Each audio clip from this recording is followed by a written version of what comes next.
1. SS Nomadic, Skadi 7. Looking like an insect next to the hull of a wrecked ship, the two-person craft hovered over the ruins of the huge starliner below. A small metallic platform gently descended, and Grace held on tightly as she passed through the shattered skylight, where a great transparent dome had once sat above the ship's ornate ballroom. The temperature was around 20 Celsius below freezing, and the ballroom, with its fine faux oak furniture, looked as if it had been taken directly from a Georgian manor house of old earth, and covered in a gentle layer of snow. The platform had a slight jolt as it reached its full length and came to an abrupt stop with a clunk. Gripping the handles tight enough to not be thrown off, Grace gently descended and put the boot of her environmental suit onto the ship's deck. When no immediate catastrophe befell her, she stepped down completely and breathed a sigh of relief. She took a moment to catch her breath, which echoed around her helmet with every gasp. "Watch out below!" came the call through her suit's headset. She took a few steps forward and turned to see Scott jump from a far greater height and land in the ballroom. She rolled her eyes. He even managed to look dashing in an environmental suit of all things. "It's amazing that any of these windows survived," said Grace, looking out of the large windows. All that could be seen were the frozen ice shelves below. "Oh, it's machined to within an atom of its life. The surprise is that the skylight gave out at all," Scott corrected her. Despite most of the entertainment being played back over the ship's sound system, there was still a grand piano in here, presumably for ceremonial occasions. Grace felt her boot trampling something and looked down, realizing what it was. She jumped back in shock before turning to see Scott, to see if he was laughing at her embarrassment. Surprisingly, this time he wasn't. "It's all right," he reassured her, stepping over and putting his arm around her. The heavy suits made it difficult to notice the gesture, but she appreciated it. "We knew that there would be cadavers on board." She had prepared for this, of course, but she was surprised at just how well preserved they had been by the cold. By a small mercy, some almost looked as if they were sleeping. "These are the ones who had given up entirely on escape and accepted their fate," he said. "There's probably worse between here and the engine room." She looked up at her ship hovering above them. The autopilot should be fine to manage for a good few hours, and, fingers crossed, they wouldn't need anywhere near that much time. She wished now she had paid out for the more expensive insurance. This trip was already a costly one. Would another 10,000 have made a difference at this point? "I'm going down to the engine room," Scott announced. That made sense to Grace. They knew the quickest option would be to split up. They were unlikely to run into any trouble. The scans they'd taken on approach had come back with absolutely no lifeform readings. There wasn't even a microbe in this freezer. "Right, you want me to head to the bridge?" Grace replied. "It's up to you, but I don't want you going alone if you don't feel up to it." He said it reassuringly, yet she still felt somewhat put down by the remark. This whole excursion had been her idea after all, and she was the one who'd fronted the cash. "No, it's fine. I'll get the logs downloaded," she told him sternly. "You just make sure you find what we've come all this way for." "Oh, if it's here, I'll find it," he said. That boyish grin stretched across his whole face, and she wished it didn't have an effect on her. She tapped the panel on her environmental suit's breastplate and called up the heads-up display. The blueprints of the ship were preloaded after being logged with the Stellar Navigation Authority a century before. She saw directions around the ship overlaid on her view of the ballroom. The display was able to guide her to where she would find the bridge. Fortunately, the crash caused the large metallic doors of the ballroom to be jammed open. Having to find a way to manually unlock them would have greatly increased the time they would have needed to get all this done. It had been over a century since the Nomadic went missing. Grace, although technically an archaeologist, she hadn't considered herself a dedicated hunter of lost ships. It had almost happened by accident. She'd bought a collection of cheap deep space probes and sent them far and wide almost on a whim to break up the monotony of her desk job. She didn't initially feel that excited when the report came back that one had found the Nomadic. It was only when Scott pointed out that this was one of the few ships launched with one of the devices on board that she decided to invest in this little excursion. She had scrounged, borrowed every spare credit she could acquire, knowing that if they could find it, then it would pay off 100-fold. Grace walked through the corridors, which, thankfully, were empty of people by the time the ship hit the atmosphere.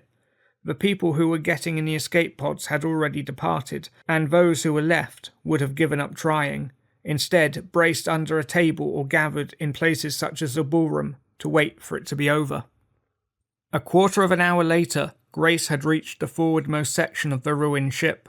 Had it been in one piece, she would have made it in about 5 minutes, but because of the damage and caution that the deck would hold, she wasn't taking any chances. The amount of debris blocking her path was quite considerable, and she was of no mind to pay too close attention to exactly what much of it comprised. Checking the heads-up display, she was aware the bridge should be directly ahead and one deck up. Laughably, the ship's internal systems claimed that the express elevators were still working. Grace would not have been willing to trust them had they found the Nomadic in orbit rather than smashed into the surface. In their current state, certainly not. She found an access tube and removed the hatch, double-checking that there was nothing that would snag her suit as she went in. She carefully worked her way into the tight crawl space and began the long climb up the metallic ladder which, because of the hull breach, had rusted over the years.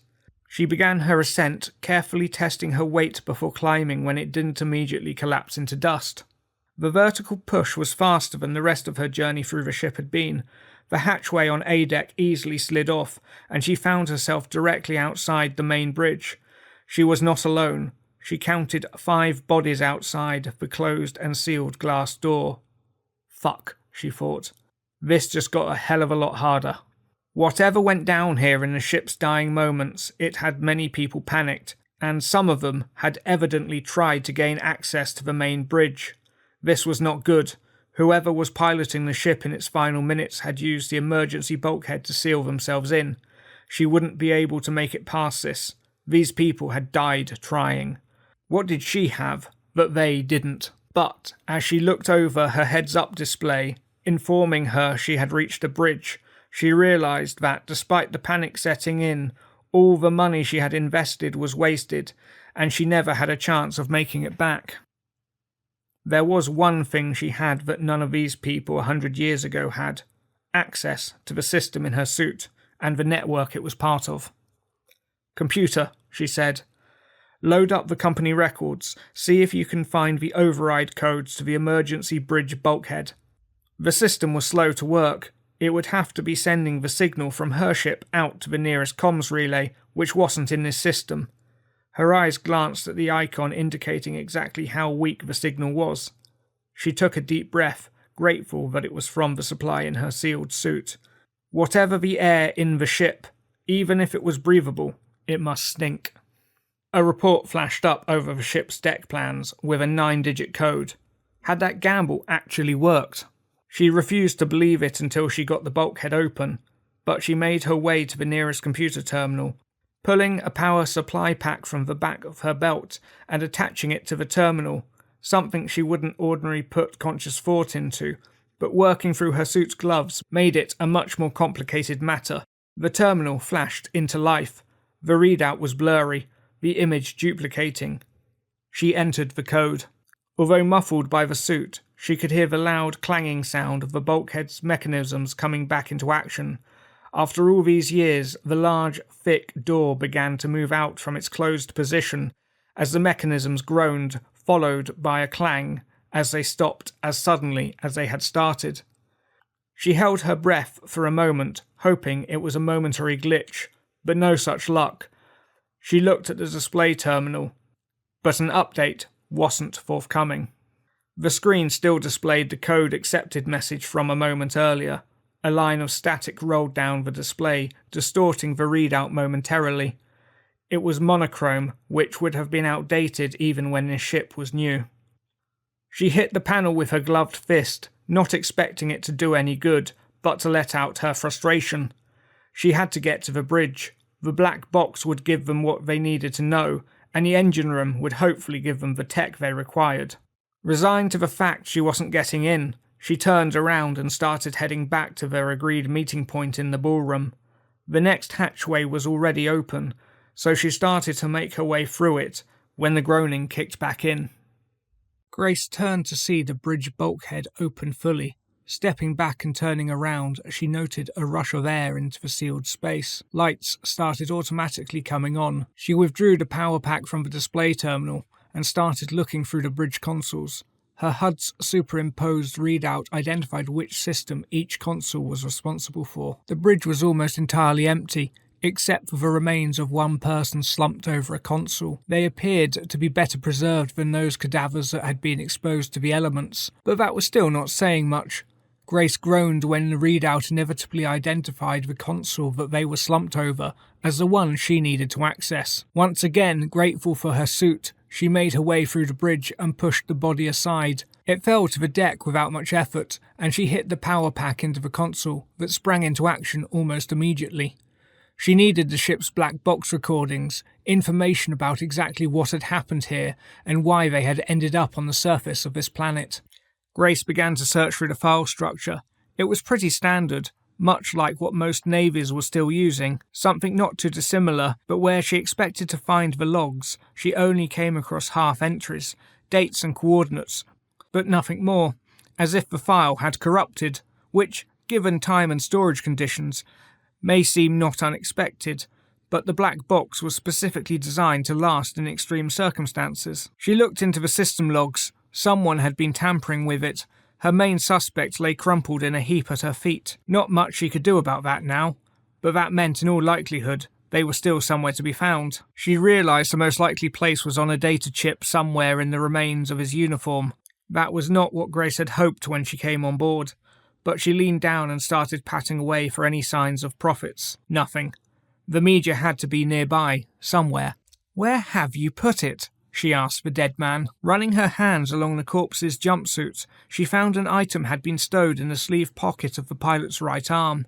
She gently lowered herself into a crouch and delicately opened the antique garment. Reaching in with her gloved hand, she pulled out the data card and inserted it into the nearest computer terminal.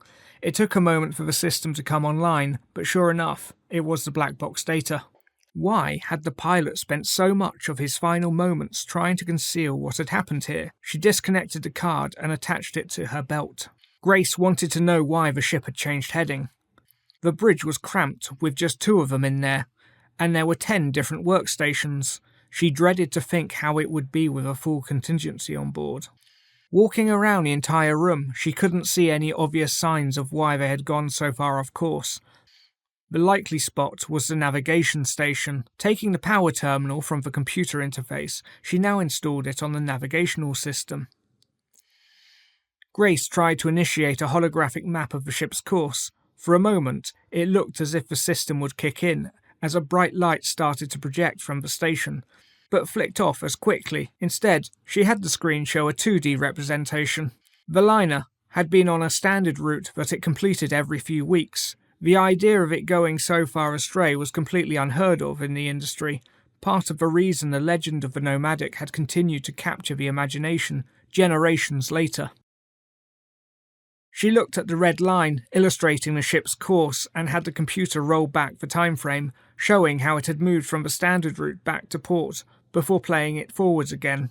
Something caught her attention, but before she could look any closer, the ship had begun to shake violently. The room shook.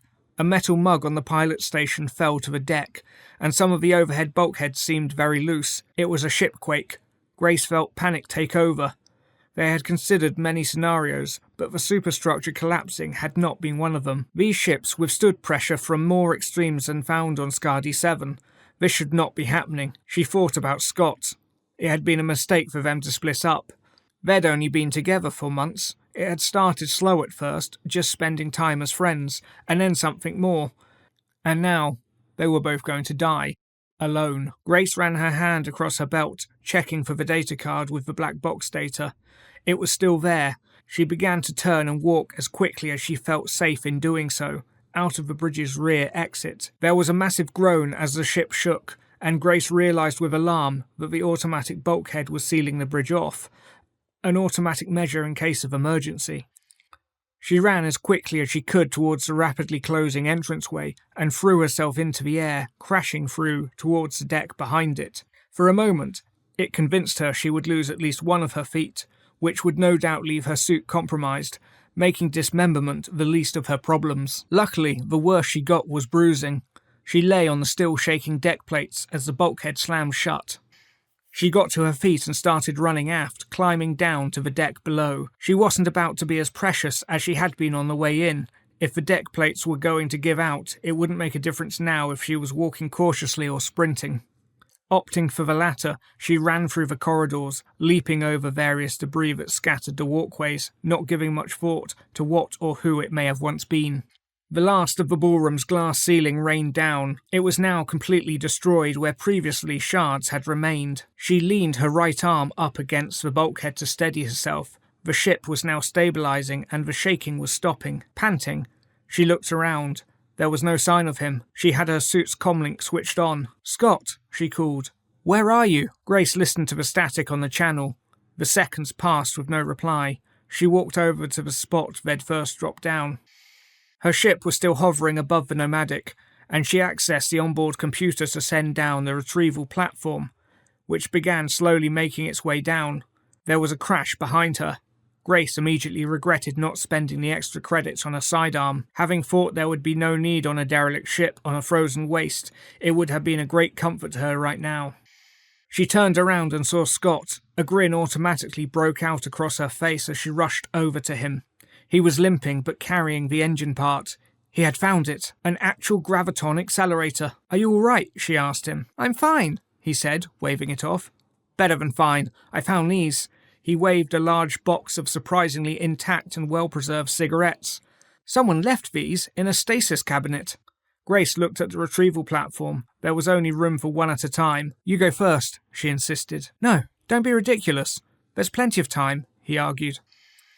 "Scott, get on the damn platform," she told him. As he put his arm around her shoulder, she escorted him over to it, hit the control panel, and watched as he began his ascent, with the large components sitting next to him.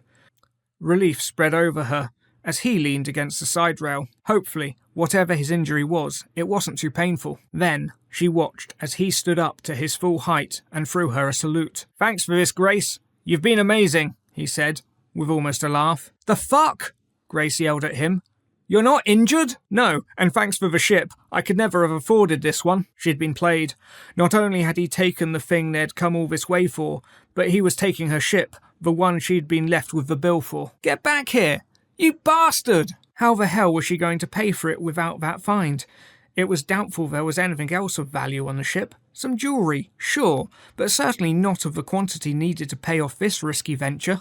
Why had she been so arrogant to think that she could have been the one to do it? Looking around the ballroom, for the first time she looked at the bodies that surrounded her. They must have felt much as she did now, when their time was up. There was a latch on the side of her helmet. It would be quick. No, there had to be something. She couldn't let him win. Grace turned her face skyward, her ship long gone.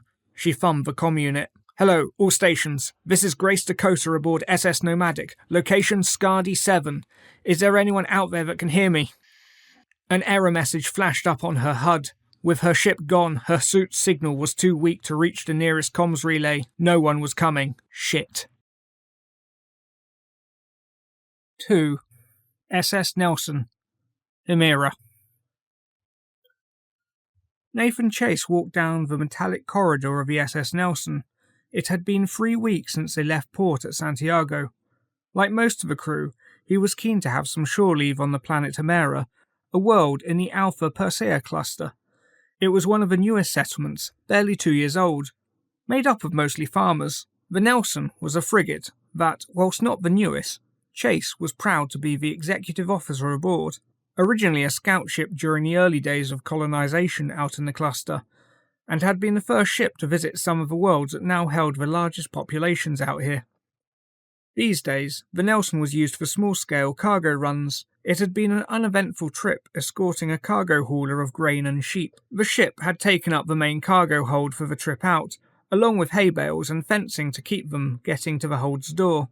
Several unfortunate lower deckers had been put in charge of clearing up after them, on the understanding that they would be rewarded with a supply of fresh cutlets before departure. Out this far, even the captain was lucky to get fresh meat more than once a week. The 500 sheep would bring the planet's population to more sheep than humans, although Chase had been reassured that there would still be quite a few humans living there. Over 5 million in all, said Chase. That's a fair few people for a colony that size, Lieutenant Winter, the Nelson's tactical officer, replied, handing him a slate over for him to sign. It's a lot of mutton, and we've had the honour of protecting them, said Winter. The ship's tannoy sounded, echoing across the ship. Lieutenant Commander Chase to the command deck. I say again, XO to the command deck. Chase handed the lieutenant back the slate and stylus and made his way to the nearest express elevator. He stepped into the small lift and called for the bridge. Within moments he found himself in the command deck of the Nelson. The Nelson's bridge was a cramped long oval, with stations around the outer walls and a seat for the captain directly in the centre with a view of the stars via the forward viewport. As executive officer, Chase usually stood moving between one or more of these positions. The floor was metallic, and there was a distinct clang when anyone walked along it. There were some ships in the fleet that had luxurious carpets and meticulous decoration. The Nelson came from an era before any of that, when ships were built for function over elegance. And while the luxury might well be nice, or a shower with actual running water rather than sonic waves might be enjoyable, the crew of the Nelson prided themselves on going without. "Ah, good, the exec is here," announced Captain Wessex. He was a man in his 60s with white hair and a thick moustache. Chase saluted. "Mr. Chase, I want you to command the ship into port." This was something usually reserved for the commanding officer, and Chase threw him a quizzical look. It wasn't something Chase had done since he was first training. He felt confident enough that he could pull it off. But it was an unusual request for the captain to make of him. "You'll be commanding your own ship soon, I have no doubt, quite possibly this one, so you best be ready," the captain said, the slightest hint of a smile threatening to break out on the old man's face. Wessex had made several vague references to retirement over recent months. Chase wasn't sure how serious he was about it. He knew Chase had a strong desire to one day command his own ship, and whilst the Nelson was not exactly his first choice, he would take it in a second. "Helm, bring us into standard orbit. Comms, hail the dockmaster." Chase issued the orders, sparing no time. Moreno, the young Italian woman at the communications station, looked at him puzzled. "There is no dockmaster, Commander. It's a farm," the captain said quietly in his ear with a smirk, and Chase felt his face flush. The bridge crew were far too professional to let any amusement show. "Then have the farmers prepare for our arrival," he said, slightly too defensively. Moreno nodded and started typing the sequence at her terminal. "Have shuttle bays prepared for landings. Get the crew's duty assignments posted," he added, looking to the captain to make sure he approved. The old man threw a nod. Moreno put the telemetry on the main viewer. The small blue planet from orbit was replaced with a view of the landing site as the freighter came in to dock alongside one of their naval shuttles. The freighter was large, bulky, and slow. The more aerodynamic shuttles slowed to let it take the lead. The landing site was no more than a simple collection of easily transportable metal fencing used to create a pen, with a corridor to the ship's entry ramp. The freighter skillfully manoeuvred to line up with this precisely, and Chase could now see the landing ramp lowering as the landing gear let out the usual spray of steam. On the screen they saw the freighter's captain, Jenkins, was the first to disembark, followed by a procession of lambs. The sheep were guided into the pen and proceeded to trot of their own accord, no doubt happy to be under the sky once more. A small sensor display scanned the animals as they came off, confirming their last medical checks and point of departure were correct. Chase smiled at the simplicity of it all. A more basic existence almost had its appeal. Almost. "Where are you going for your shore leave?" Weapons Officer Winter was asking. She had leaned over towards the helm. Winter was in her early 30s, with hair dark as night. Having grown up in the slums of Williamstown, she had signed up straight out of school. The pilot, Nora Moreno, was 25 and blonde. Her family connections could have gotten her any number of jobs, but she'd enlisted because she wanted to fly. Yet the two had become best friends. "Personally, I'm thinking of Willard Colony," replied Moreno. "It's about a quarter of the way round the world. Not many people there. It's about as rural as you can get. The most remote part of the most remote world in human space. Why would you do that to yourself, Moreno? Winter asked with mock disgust. Don't you want to see what it's like, Winter? She replied with a grin. No, I do not. Do you, XO? They both turned to look at Chase. Chase said, I'll be spending my time in the bars of Port Montgomery, and that's about it. There was a small pub that mainly served locally brewed beer of questionable quality, but Chase appreciated the downtime. You're not even leaving the capital? Winter sounded aghast. Come on, Lieutenant Commander. There's plenty of stuff to see and do other than the port town. Personally, I'll be more than happy when we're heading out of here and back to civilization, said Chase. It had already been a long run, and while he knew it was uneventful, it was no bad thing. The sheep continued to disembark. Chase did not feel inclined to watch every last one of them. Let's go back to standard view, he told them. Not getting sleepy, are you, Lieutenant Commander? Winter taunted him. Very funny, he said with a smirk. Actually, I'm feeling a bit tired myself, Moreno admitted. The view switched from an overhead view, about 15 meters up, to one of the planet from orbit. The local star was in the far distance.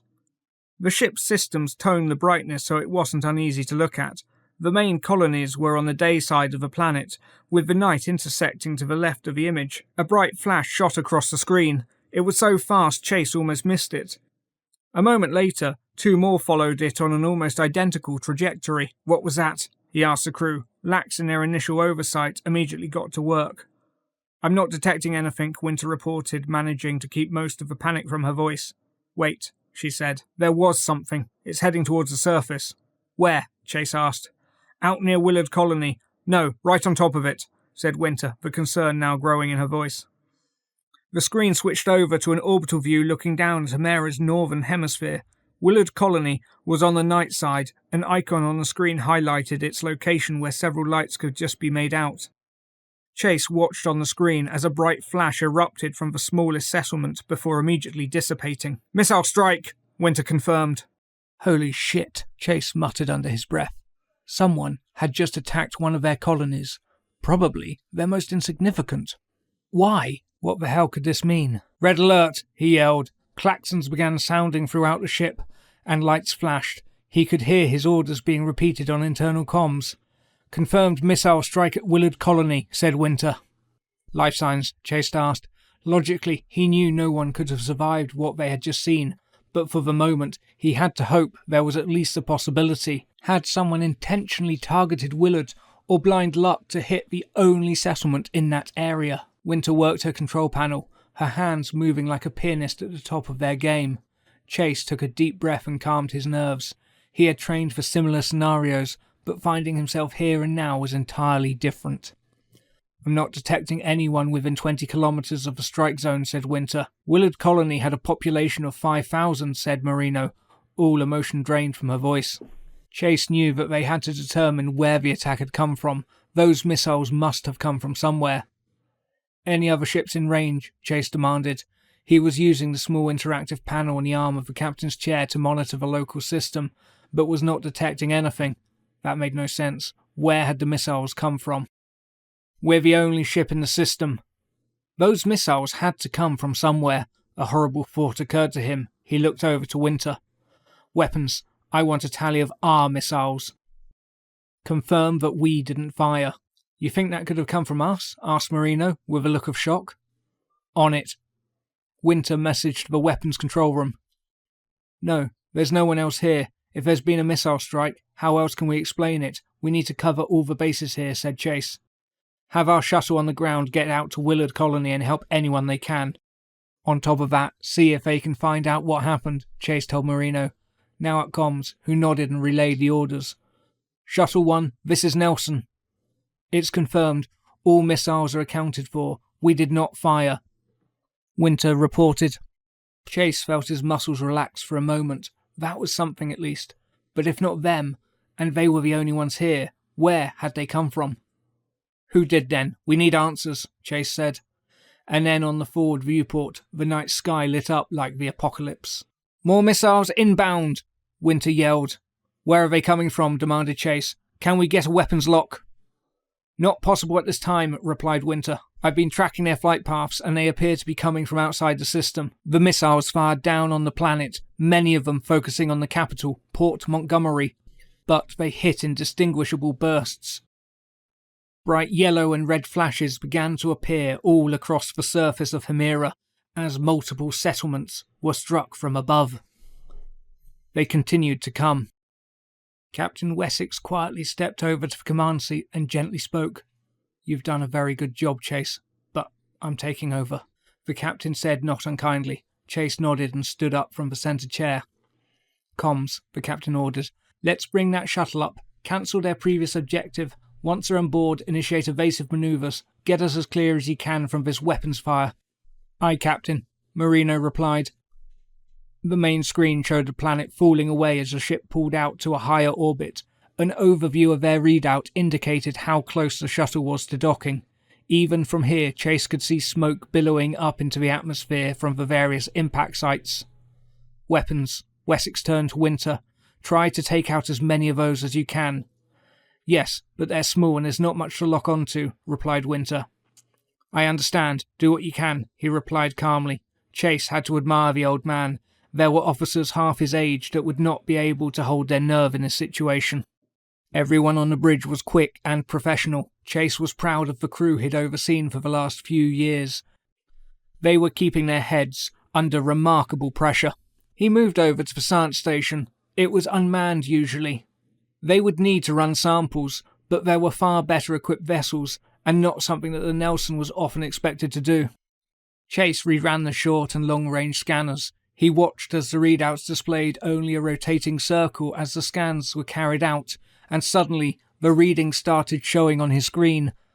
The makeup of the planet, the life signs. The computer did a good job of filtering what he needed to see from what was unexpected.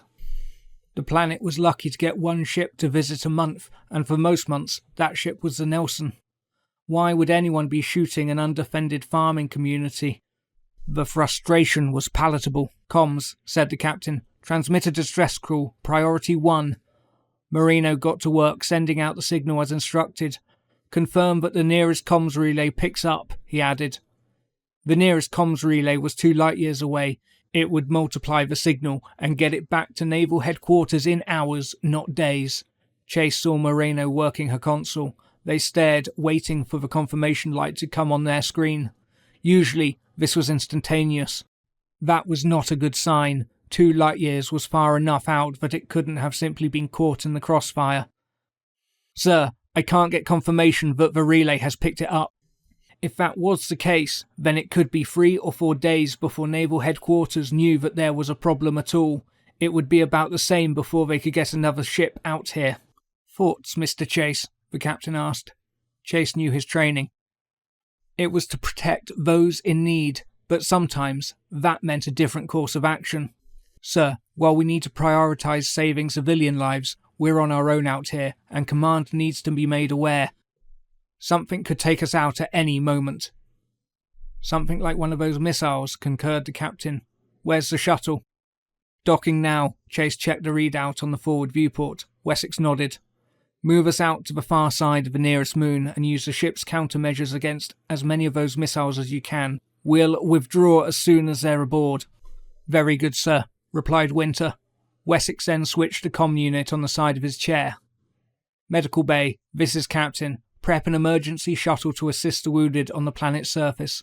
Make sure all provisions are taken. I'm afraid you could be on the surface for quite some time. I'm talking weeks, not days. Acknowledged, came the reply from the head of the medical staff. The main viewer was now filled with a large astral body. It was not dissimilar to Earth's moon, pockmarked with nothing but craters. There had been talk of building a lunar station to assist the colony with comings and goings. It made a lot more sense to have an orbital spaceport, and would require far less construction costs were it on a lunar body. The ship's compressed energy weapons fired indiscriminately. Several missiles exploded in mid-flight. Winter allowed herself a moment to congratulate herself, but didn't let it get away from her. There was still a lot getting through. That's some good shooting, Winter, the captain congratulated her. We need to make sure the fleet knows about this. Don't worry, we'll be back, and we'll make a difference, he said, with a forced smile. It did the job. Chase breathed a sigh of relief. They may have survived this one, but whatever happened, there would certainly be more to follow. The medical shuttle disembarked and could be seen passing in front of a viewport, making its way down towards Hemera. "And very nicely done, Mr. Chase," the captain assured him. "I wouldn't be at all surprised if you were the Nelson's next commanding officer after today. I wasn't going to announce it until we had completed the run, but this was to be my final mission." Chase looked at him with surprise. "I had no idea," he said. "Why do you think I've been pushing you so hard these last few months?" replied Wessex. "I doubt they'll let me retire until we find out what all this is."